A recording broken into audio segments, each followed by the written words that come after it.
Good morning, praise the Lord. Blessing for nation ministry Gujarat से मैं आपका भाई सैम क्रिश्चियन परमेश्वर ने दिए हुए आज के इस नए सुंदर दिन पर आप सबको प्रभु यीशु के नाम से जय मसीह की। आज हम पवित्र शास्त्र बाइबल में से प्रभु के इस वचन पर अध्ययन करेंगे। वचन संहिता 37 और उसकी 7वीं आयत। वहां पर लिखा है, यहोवा के सामने चुपचाप रह और धीरज से उसकी प्रतीक्षा कर। इंग्लिश ट्रांसलेशन में लिखा है, be still before the Lord and wait patiently for him. यानी कि परमेश्वर के सामने धीरज से उसकी प्रतीक्षा करनी है।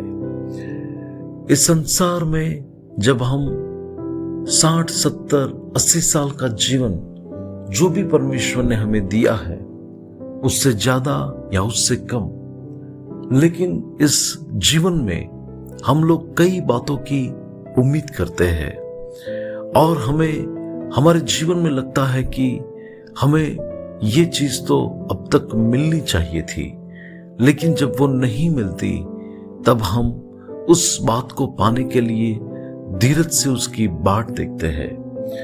लेकिन इस संसार में रहते हुए कई लोगों के जीवन की धीरज कई बार खत्म हो जाती है।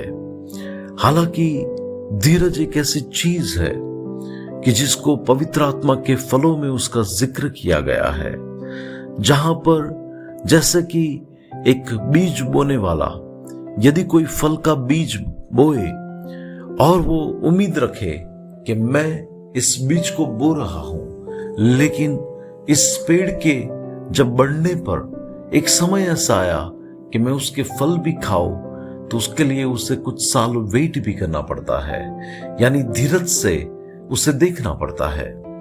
तो हमारे जीवन के अंदर भी कई बार कुछ चीजों के हम फल खाना चाहते हैं कि परमेश्वर मुझे एक अच्छी नौकरी दे।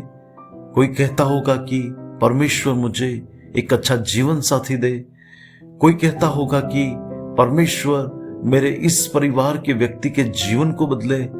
ऐसी बहुत सारी बातें हैं जिसके अंदर आज भी हम लोग हृदय में इच्छा लिए बैठे रहते हैं, और दूसरे शब्दों में कहूं तो हम धीरज के साथ उन दिन की राह देखते हैं कि किस दिन परमेश्वर मेरी परिस्थिति को बदलेगा। लेकिन हम लोग कई बार उसको देखने के लिए जैसे धीरज रख के शांत बैठना चाहिए, वैसे शांत नहीं बैठ सकते। बाइबल में अब देखो तो इब्राहिम को परमेश्वर ने कहा था कि तुझसे मैं एक वचन की संतान तुझे दूंगा, और उस संतान को पाने के लिए उसने 25 साल तक धीरज रखी। उसने अपने विश्वास को हिलने नहीं दिया। जरूर उसके जीवन में एक बार निराशा का समय आया जहां पर प्रभु ने उससे बातचीत की, और हमारे जीवन में भी कई बार कई लोग निराश हो जाते हैं कि प्रभु ने मुझे क्यों कुछ नहीं दिया। परमेश्वर तो देना चाहता है, लेकिन उसके समय पर, और उसके समय की जब बात आती है तो उसमें धीरज मिल जाती है। और ये धीरज एक ऐसी बात है जिसके अंदर प्रभु हमें समझदार बनाता है, एक मैच्योर पर्सन बनाता है कि हम उस बात को समझे कि परमेश्वर ने इस बात को क्यों इतना टाइम लिया। लेकिन परमेश्वर जब समय लेगा तो उसकी योजना में कोई अच्छे परिणाम के लिए, कुछ अच्छी बातों के लिए परमेश्वर वो कार्य करता है। तो मैं आपसे कहूंगा, धीरज मत गवाइए, प्रभु पर विश्वास रखे, यीशु के सामने बड़े ही विश्वास के साथ चले और परमेश्वर आपको प्रतिफल देगा। आइए दुआ करते हैं।